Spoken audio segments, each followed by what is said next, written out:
Persaudaraan Mitra Tani Nelayan Indonesia. Tapi selama dari tahun 2004 nih sampai 2023 pasti ada banyak dong para politisi praktis ya, entah itu caleg, entah itu calon kepala daerah, entah itu calon presiden yang mendekati petani sendiri itu. Begitu setelah ada deklarasi para calon capres, Ya. biasanya itu Dewan Pimpinan Nasional Petani itu mengeluarkan surat instruksi dan surat edaran.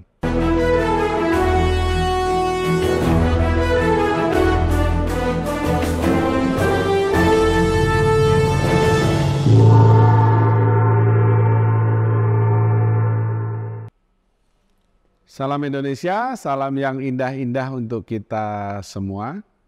Ketemu lagi dengan saya di acara Jas Merah TV. Nah, hari ini kita ketemuan seorang narasumber yang luar biasa, Mas Satrio Damarjati. Selamat siang Mas Satrio. Selamat siang, Mas. Mas Satrio ini Ketua Umum dari Persaudaraan Mitra Tani Nelayan Indonesia. Nah, kita akan ngobrol banyak sekali, terutama mengenai ideologi, kemudian keterkaitan antara petani dengan konsepsi-konsepsi ideologi besar, sekaligus nanti kita berusaha untuk mengorek bagaimana konsepsi petani terhadap politik praktis. Karena sebentar lagi pemilu coy, 2024 sudah di ambang pintu. Baik, Mas Satrio, wah ini luar biasa, kita beruntung sekali bisa ketemu dengan panjenengan. Bisa menceritakan sedikit Mas tentang petani itu Mas, organisasi ini? Ya, jadi petani itu kan sebenarnya singkatan. Persaudaraan Mitra Tani Nelayan Indonesia. Nah, sejarahnya itu panjang. Kita berdiri itu 24 September 1994. Oh, dari 94 ya? 94. Cuman saat itu masih dalam bentuk kelompok-kelompok tani, kelompok-kelompok mitra tani. Nah, berdirinya kita itu dengan sebuah visi kemandirian pangan berbasis kearifan lokal dan agribisnis kerakyatan. Jadi kelompok-kelompok mitra tani ini ada berangkat dari ketidakpuasan dengan pemerintah saat itu, Orde Baru di sektor pertanian, perikanan, kelautan. Kenapa ada ketidakpuasan? Karena di saat Orde Baru itu berkuasa, dengan adanya revolusi hijau, pola tanam, dan seterusnya, petani itu dipaksakan dalam tanda kutip harus menanam benih IR. IR itu Indonesian Rice. Jadi ada IR 34, sekarang itu IR 64, Indonesian Rice. Nah, sedangkan di Indonesia ini kalau kita bicara waktu itu kemandirian pangan, Indonesia ini sangat kaya keanekaragaman hayati, baik benih beras, jagung, terus kedelai lokal segala macam yang sudah berabad-abad ditanam oleh para pendahulu kita, para petani. Nah, tetapi saat zaman Orde Baru ini dengan program revolusi hijau atau dalam tanda kutip tanam paksa era Orde Baru, itu petani yang tanam benih lokal itu disikat. Nah, kayak di Klaten, terus udah gitu di Bantul itu ada, terus ada lagi di Jawa Barat, ada di Jawa Timur. Jadi teman-teman itu akhirnya ya mungkin karena kita sering bawa hasil panen ke pasar, ketemu, membuka jaringan saat itu. Kue punya benih opo? Aku punya benih mentik wangi, iki. Aku punya benih jagung, iki saling bertukar. Nah, itu ya berangkatnya awal tahun 90-an lah. Kemudian ada sebuah pertemuan di Jogja saat itu yang mencetuskan udah kita bikin kelompok mitra tani di mana di dalamnya itu kelompok-kelompok petani. Nah, dengan visi kemandirian pangan. Jadi benih mandiri, pupuk mandiri sampai kita memproduksi saat itu. Nah, 24 September yang dimana oleh Bung Karno itu ditetapkan sebagai Hari Tani, disitulah berdiri kita. Cuman masih namanya kelompok Mitra Tani saat itu. Ada dari Bantul, ada dari Kulon Progo, ada dari Bali, pokoknya Jawa Bali saat itu.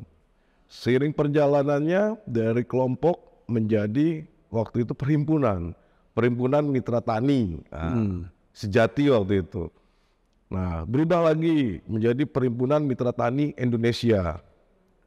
Terus berubah lagi menjadi Perhimpunan Mitra Tani Nelayan Indonesia. Tahun 2014 waktu itu kita mengadakan Saresia Nasional, itu Perhimpunan Mitra Tani Indonesia, dan kita ajukan ke Kemenkumham. Jadi proses Kemenkumham itu dari 2004 sampai 2014, mundur lagi 1 tahun. Di 2015 akhirnya keluar berubah nama. Kita sempat mengadakan rapat kerja nasional dengan perubahan nama Persaudaraan Mitra Tani Nelayan Indonesia atau disingkat Petani. Nah, kita sudah ada dari Aceh sampai sekarang ada provinsi baru Papua Selatan, di Sulawesi Utara kita ada, di NTT kita ada. Cuman ada masih beberapa itu masih dalam bentuk caretaker. Mungkin nanti kalau bicara kenapa masih caretaker, itu imbas dari pertarungan politik 2014-2019. Oh iya. Ya, nah, terus jadi Persaudaraan Mitra Tani Nelayan ini Indonesia yang disingkat Petani, tahun 2014 kita dari visi kemandirian pangan menjadi kedaulatan pangan. Kedaulatan pangan berbasis kearifan lokal dan agribisnis kerakyatan. Jadi kita nggak dalam sebuah bentuk dalam baru lahir, tapi ini melalui sebuah proses panjang.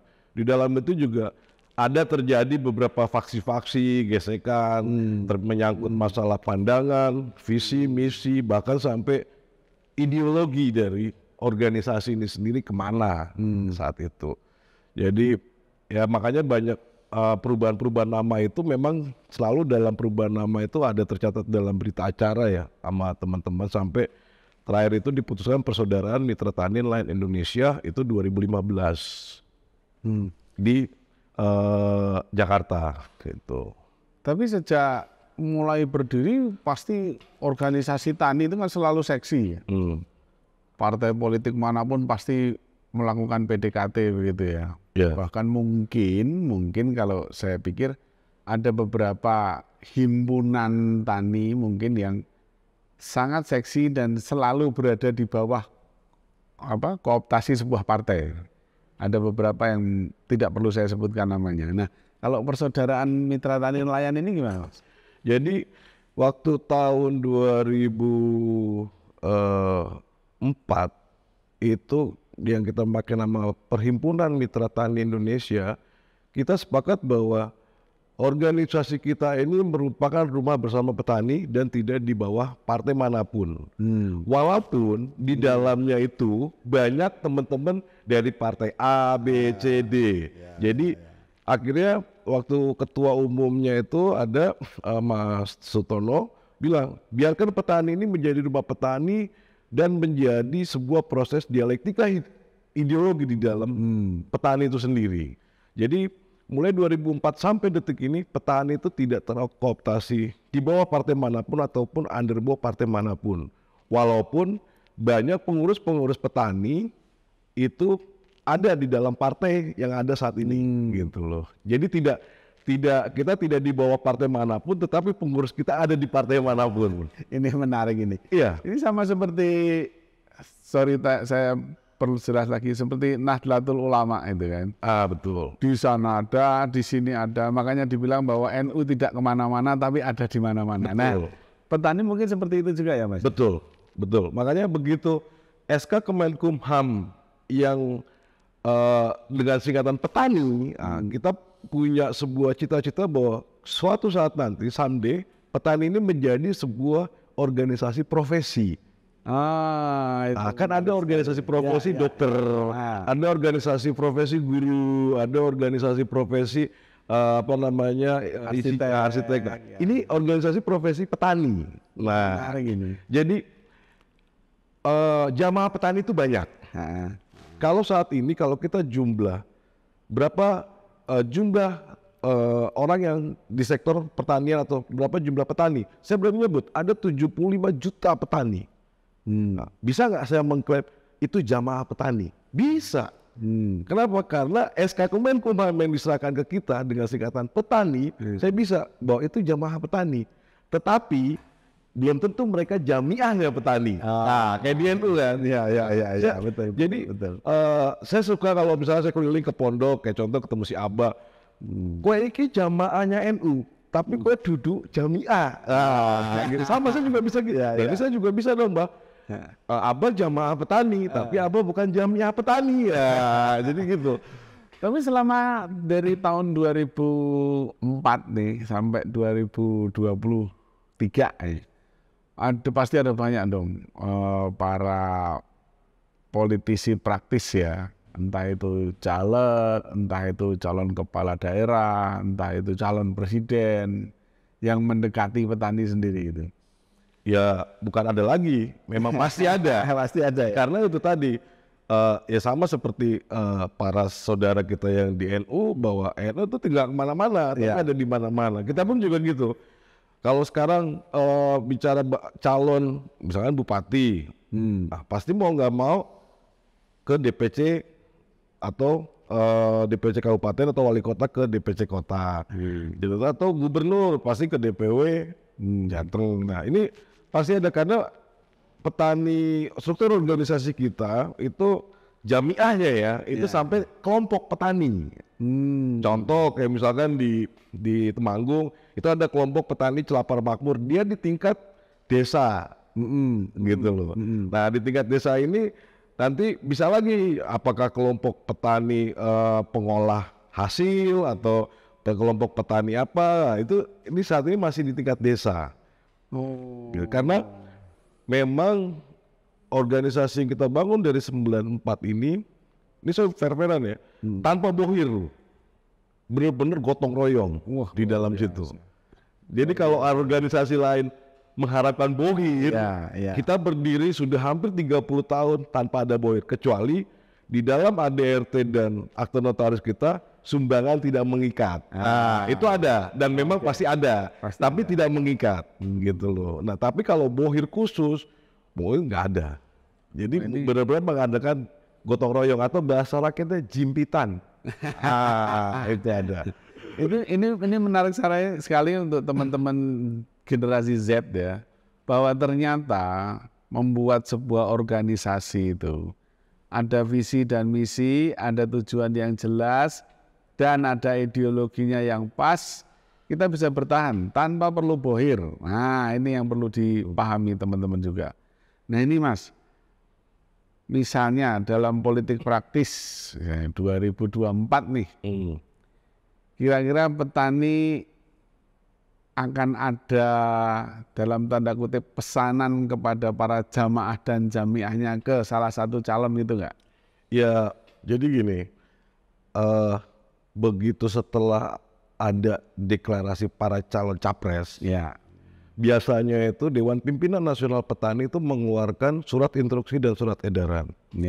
Surat instruksi itu merupakan para jamiah atau pengurus sampai ke tingkat kelompok untuk mensosialisasikan visi misi dan ideologi petani. Ya tidak yang tercatat dalam ADRT memang Pancasila dan gotong royong. Nah itu disosialisasikan.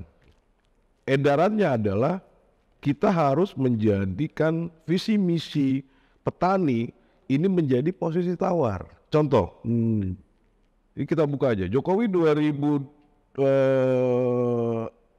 bicara kedaulatan pangan. Nah kita bicara kedaulatan pangan di petani ini dari tahun 2002. 12 tahun kemudian Jokowi bicara kedaulatan pangan.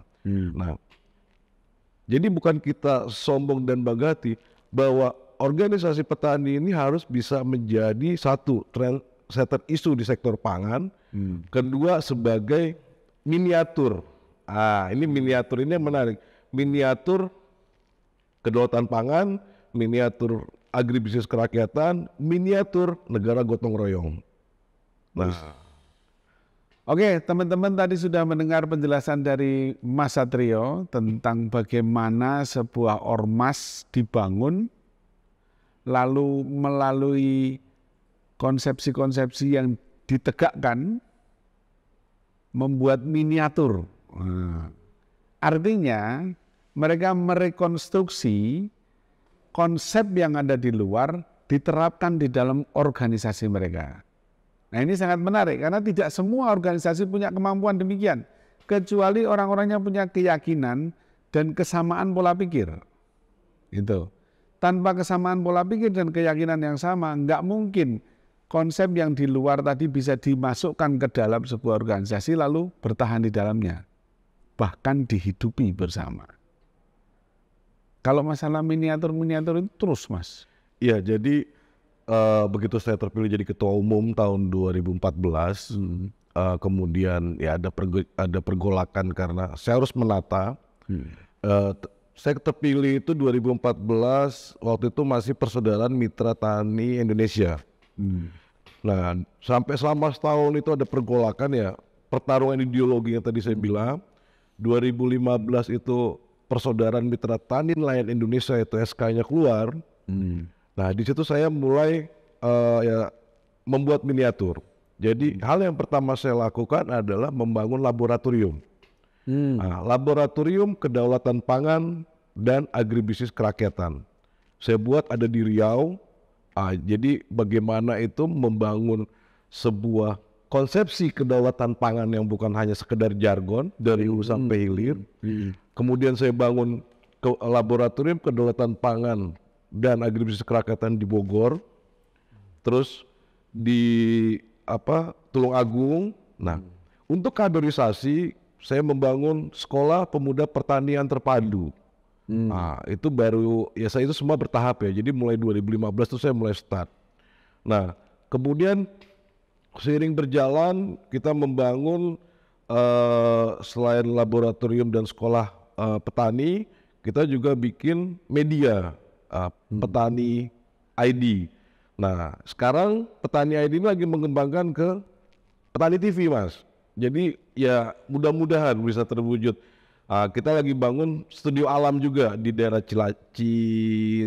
Cilangkap, Jakarta Timur ya, Cilangkap. Nah, terus yang laboratorium kedaulatan pangan ini di Tulungagung mulai memproduksi benih lokal.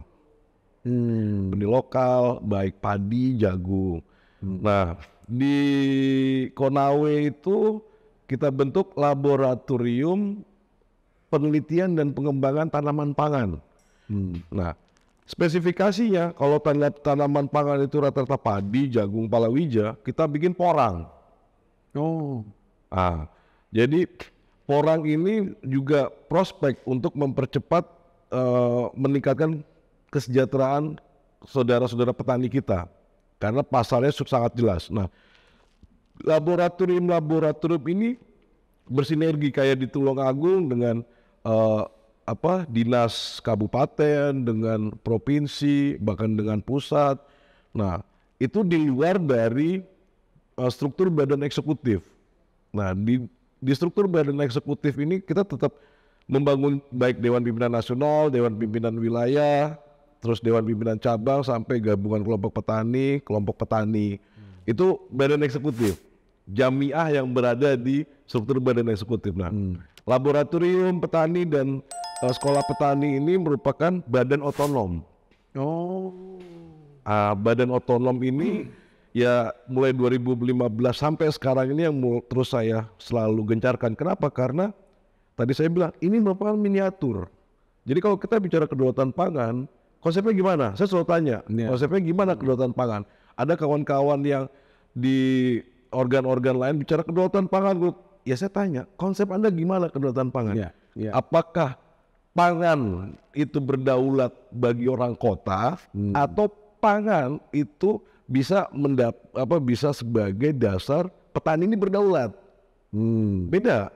Nah, makanya saya selalu tanya. Nah, di laboratorium kedaulatan pangan ini harus digodok. Alhasil di Di Riau kita saat ini sudah punya gudang, udah punya armada, ya saya lupa truk 3/4 apa truk besar, juga minibus L300 untuk ngangkut hasil panen. Jadi bicara hulu sampai hilir, di situ kita bicara jalan usaha tani, kita bicara transportasi usaha tani, kita bicara pengolahan usaha tani, kita bicara perbankan usaha tani, kayak gitu. Nah, dasar semua ini saya selalu bicara namanya 7F. Apa itu Mas? Food, feed, fertilizer, fish, fruit, finance, and terakhirnya ini adalah facility. Jadi kalau bicara 7F ini, teman-teman yang di Jamiah itu udah tahu. Kalau kita bicara misalkan sebagai petani, tanaman pangan, food, terus ada perikanan, fish, kemudian ada fruit, kemudian fertilizer, ada feed, pakan ternak, nah hasilnya sini. Terus nanti yang paling susah kendala sektor pertanian adalah finance, gitu loh. Kenapa saya bilang gitu? Oke lah, ada bank-bank, baik bank BUMN maupun bank lokal itu memberikan kredit. Tapi kan kalau kita kredit usaha tani sama kredit usaha kafe atau usaha rumah makan kan jelas. Kalau usaha tani kan ada faktor X yang menjadi kendala, gagal panen lah, karena faktor cuaca dan lain-lain. Makanya persoalan saat ini yang suka tengkulak. Tengkulak itu kan habis petani sebelum panen, bahkan petani di saat dia mulai tanam, tengkulak itu udah membayari. Nah sekarang kita balik, berani nggak BRI kayak gitu? Kan gitu. Iya. Makanya saya bilang konsep 7F ini finance itu selalu jadi kendala. Makanya sekarang yang akan saya titipkan buat para capres adalah subsidi pupuk, subsidi benih dihapus, tapi subsidi hasil. Contoh misalkan jenengan nanem terus juga punya kolam ikan. Jenengan panen. Kenapa saya bilang subsidi hasil? Hasil panennya harus dibeli sama negara. Makanya kayak Jepang, Cina. Sekarang gini, kayak Cina. Kenapa orang berebut jadi petani di Cina? Padahal jumlah penduduk Cina saat ini 1,5 atau 1,6 miliar. Mulut yang harus dikasih makan sama negara Cina atau Tiongkok berarti kan hampir 5 miliar orang. Dia berdaulat, petaninya kaya. Kenapa? Karena negara hadir. Indonesia enggak, makanya saya harus tanya. Kayak Menteri Pertanian, saya selalu berdebat dengan nama dirjen-dirjen. Bahkan yang akan saya usulkan ke depan, Kementerian Pertanian itu dibubarkan. Iya, karena apa? Sekarang gini, semua program Kementerian Pertanian itu mereka nggak punya petani. Yang harus dibentuk adalah Kementerian Pangan dan Petani, Food and Farmer. Nah, karena apa? Mereka nih misalkan dikejar masalah produksi. Yang mereka kejar kan menekannya ke petani. Petani lapor nih ke kita, Pak, saya mau nanam ini, tapi ada program ini, gimana? Selalu pertanyaannya gitu. Terus begitu panen apakah dibeli? Sampai detik ini, apakah ada petani itu yang kaya? Ada. Kalau memang dia benar-benar mengolah itu dari hulu sampai hilir. Ada. Betul. Contoh kayak di Jepang. Di Jepang ini waktu kita studi banding tahun 2015, itu ada satu tempat namanya One Stop Single Rice. Semua produk dari beras, ada permen beras, ada susu beras. Jadi satu toko itu, jadi di belakangnya itu ada kayak miniatur, ada tanaman padi, panen, terus dedaknya itu bisa jadi minuman sereal, terus ada jadi permen, ada jadi susu, jadi semuanya produk dalam bentuk beras. Makanya Jokowi pernah bilang, pemerintah daerah harus mulai satu daerah atau satu kawasan menjadi satu komoditi. Misalkan Medan dengan durian, ya udah fokus dengan durian. Terus misalkan Magelang dengan stroberi, ya udah dengan stroberi. Ini dengan ini, jadi itu akan fokus. Tapi satu daerah, negara hadir, pemerintah hadir. Ini kan negara nggak hadir. Sampai sekarang pun sebenarnya negara nggak hadir ya? Negara nggak hadir. Makanya kalau saya bilang, karena kalau saya sempat ketemu lagi sama Jokowi, kan saya bilang, nawacita Anda Pak belum selesai. Revolusi mental Anda belum selesai. Kalau kita bicara SDM unggul, yang unggul adalah petani. Kenapa? Karena petani ini bisa mencetak anak-anaknya menjadi apa? Menteri, dirjen, ya kan? Politisi. Berarti yang SDM unggul siapa? Petani. Makanya selalu kalau kita bicara propaganda ataupun media, pasti kita selalu hashtagnya SDM petani unggul. Oke. Jadi perlu teman-teman perhatikan bahwa bagaimanapun juga kesuksesan sebuah negara dalam mengelola para petaninya adalah menempatkan petani sebagai subjek. Betul. Bukan sebagai aktor, tapi sebagai subjek. Beda ya antara subjek dengan aktor. Oke, demikian pembicaraan kita dengan Mas Satrio Damarjati. Kita ketemu lagi nanti di topik yang berikutnya. Salam Indonesia, salam yang indah-indah untuk kita semua.